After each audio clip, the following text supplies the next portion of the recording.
Burning out the always connected.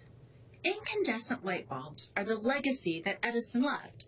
More than any other of his inventions, people remember Edison for the light bulb. It was a marvel of his time, and it set the standard for lighting for over a century. We expect that light bulbs will burn brightly for a time and then eventually burn out. They'll succumb to the forces that tear them apart every moment they're in use. But we're always on. Our world today is much different than Edison's world. He and his family could escape to Fort Myers, Florida, and enjoy the company of the Fords.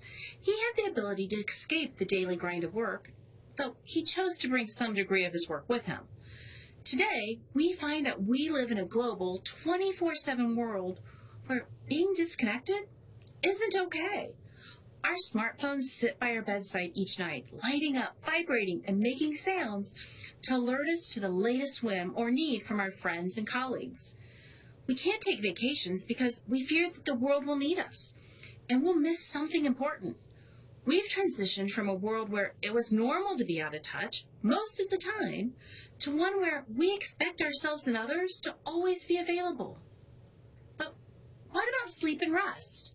Sleep is the most present and consistent reminder that our bodies were never designed to be always on.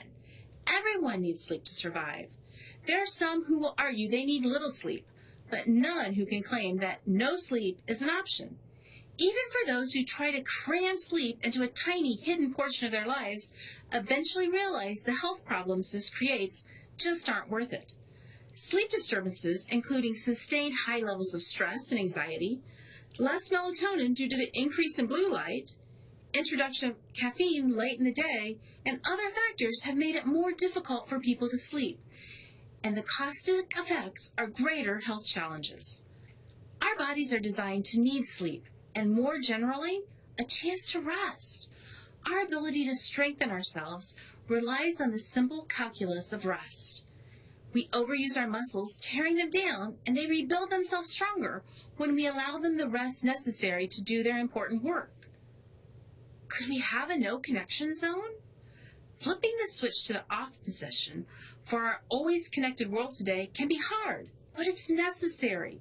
Enabling do not disturb settings on the phone to block all but the most important calls during quiet hours is one tool we can use to partially disconnect.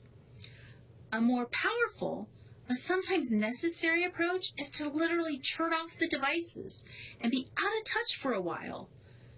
Many of us cringe at the thought, believing other people need them, or they're too valuable to be disconnected.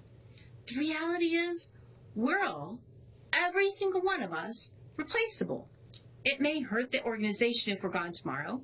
Our children, friends, and family will mourn our absence, but we're not indispensable to life on the planet. Parents push back that children might need them, all the while forgetting that there are backup numbers and people in place should they not be available. Business leaders push back that they're the only ones that can close the deal, and that could be true, but in most cases, the deal doesn't have to be closed right now. Creating no connection zones in our life is an important part of our health, whether that's for the night, for a vacation, or for a time. If we're unwilling to disconnect, cool down, and recharge, we may find ourselves burned out and no good to anyone any longer.